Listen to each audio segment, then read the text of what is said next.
Good morning, students.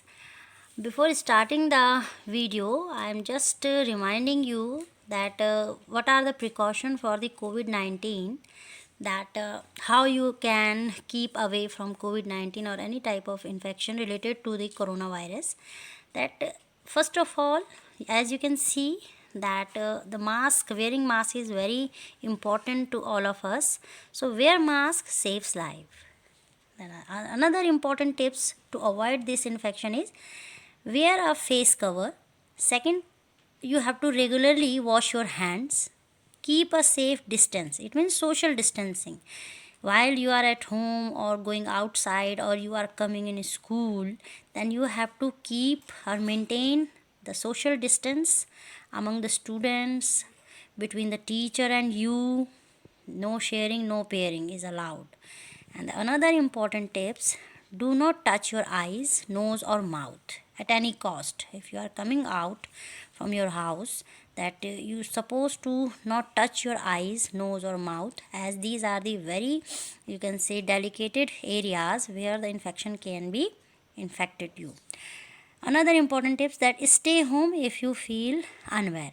If you are not feeling well, then you should stay at home. Suppose you are having a little bit of cold or you can say cough, though you should avoid any type of you can say any type of visit, either school or outside the your home.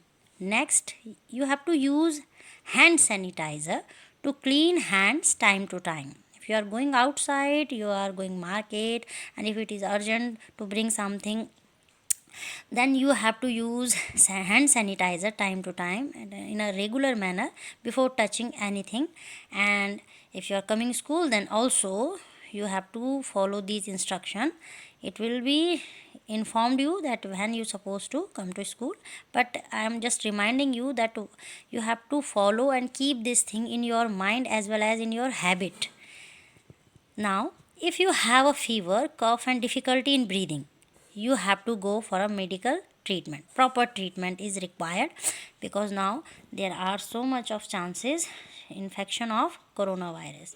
These are the some basics COVID-19 precaution which you supposed to. I think that right now though you all will be the familiar and you all will be the habitual to live your life with a mask, a hand sanitizer and social distance. These three things is very important to follow in your day to day life when you are coming out of your home.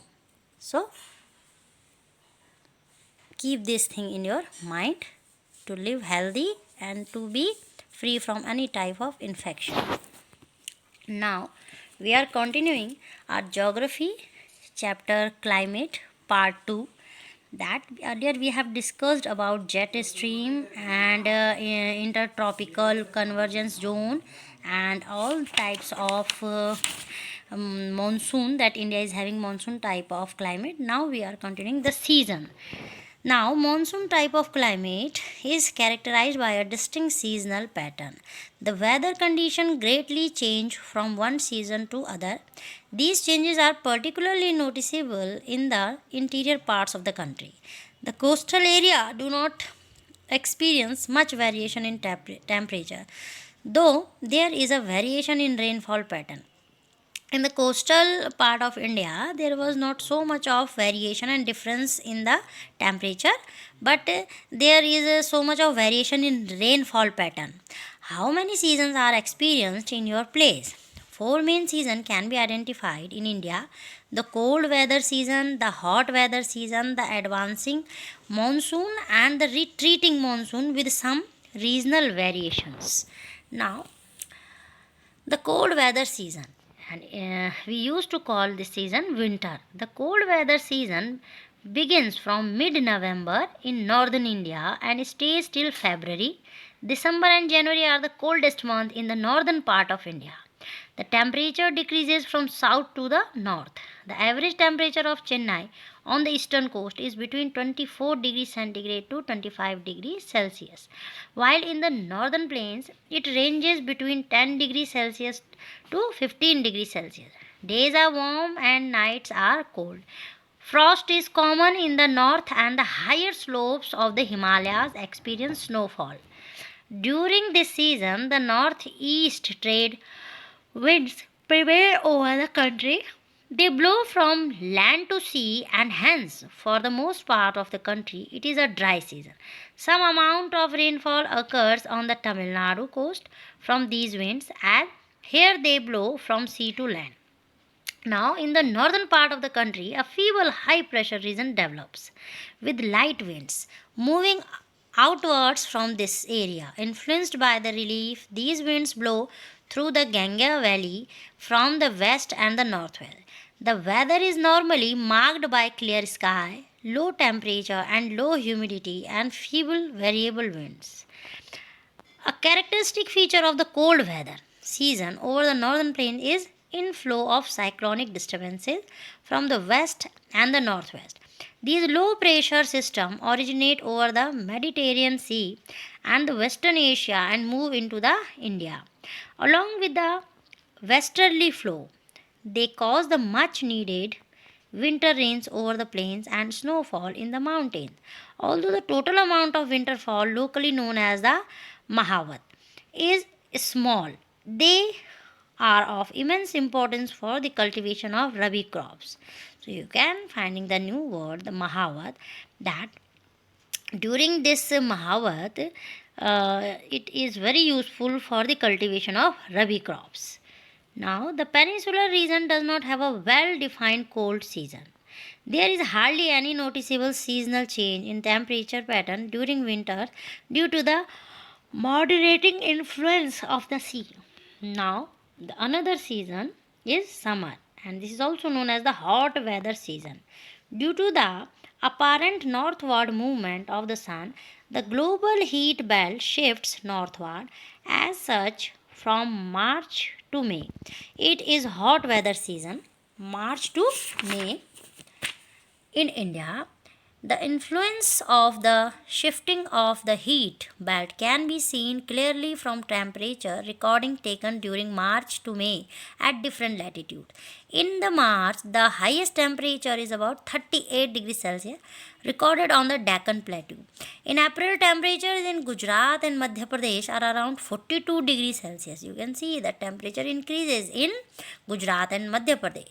In May, temperature of 45 degrees Celsius is common in the northwestern parts of the country. In peninsular India, temperature remain lower due to the moderating influence of the oceans. While at the same season in peninsular India, temperature remain lower due to the moderating influence of the oceans. Now, the summer months experience rising temperature and falling air pressure in the northern part of the country towards the end of May. An elongated low pressure area develops in the region extending from the Thar Desert in the northwest to Patna and Chota Nagpur Plateau in the east and the southeast. Circulation of air begins to set in around this throw.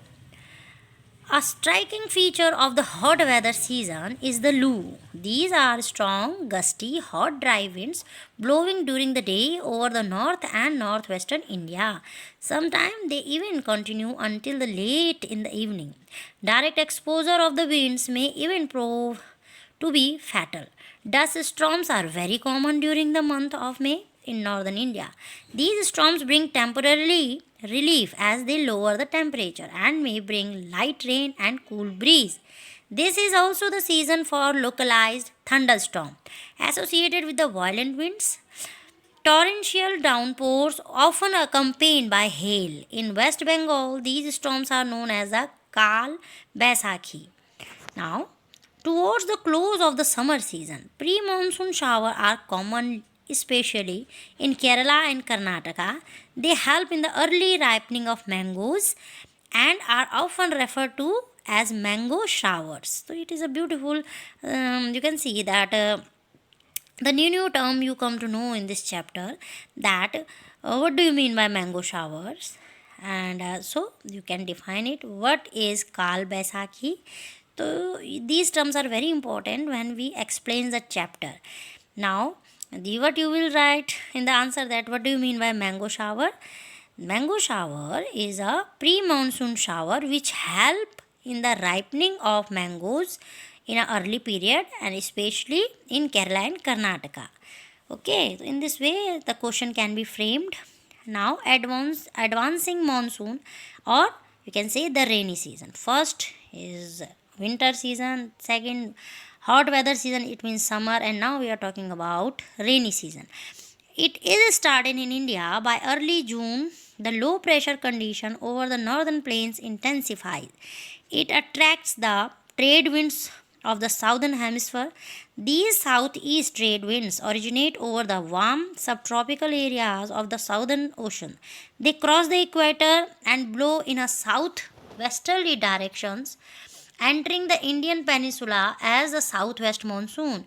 As these winds blow over warm oceans, they bring abundant moisture, unlimited moisture, and can be found in these winds to the subcontinent. These winds are strong and blow at an average velocity of 30 km per hour. With the exception of the extreme northwest, the monsoon winds cover the country in about a month. They regularized in about throughout a month. Now, the flow of the southwest monsoon into India brings about a total change in the weather.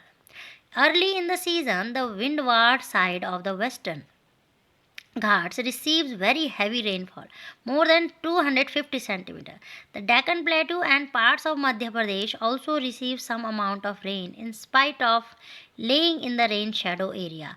The maximum rainfall of this season is received in the northeast part of the country. Mayaswaranam in the southern range of the Khasi Hills receives the highest average rainfall in the world. Rainfall in the Ganga Valley decreases from the east to the west. Rajasthan and parts of Gujarat get scanty rainfall. Very little amount of rainfall can be experienced in the rainy season in Rajasthan and Gujarat. Another phenomenon associated with the monsoon is its tendency to have breaks in rainfall. Thus, it has wet and dry spells. In the other words, the monsoon rains take place only for a few days at a time. They are interspersed with rainless intervals. These breaks in monsoon are related to the movement of the monsoon through.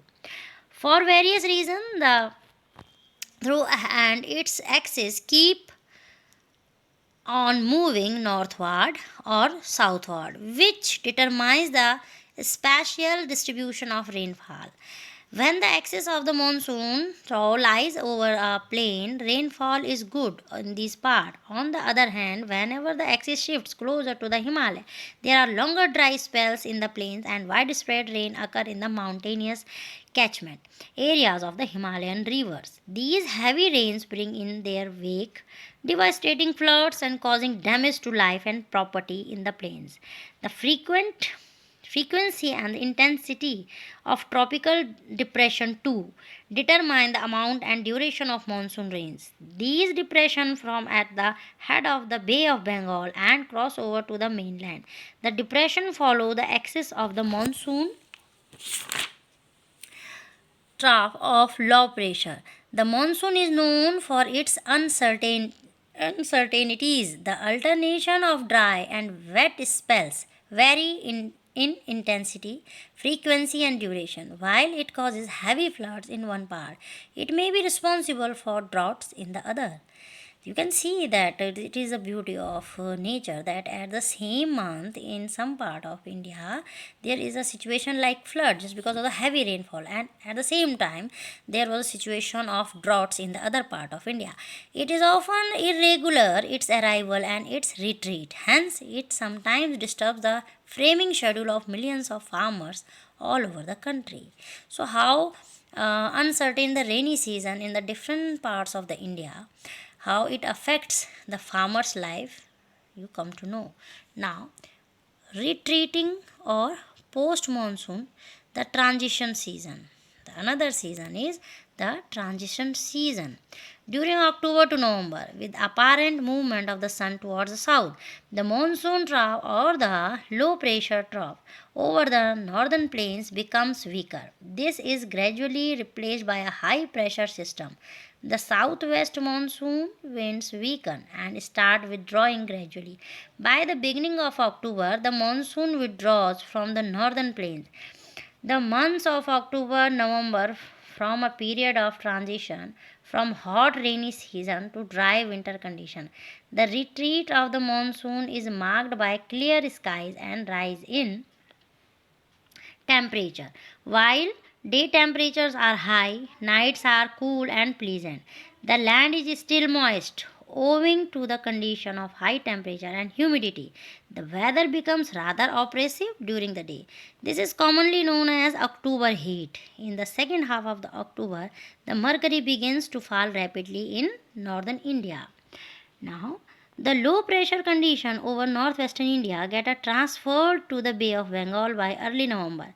This shift is associated with the occurrence of cyclonic depression, which originate over the Andaman Sea. These cyclones generally cross the eastern coast of India, cause heavy and widespread rain. These tropical cyclones are often very destructive. The thickly populated deltas of Godavari, the Krishna, and the Kaveri are frequently struck by cyclone, which causes great damage to life and property. Sometimes these cyclones arrive at the coast of Orissa, West Bengal, and Bangladesh. These bulk of rainfall of the Coromandel coast is derived from depression and cyclones.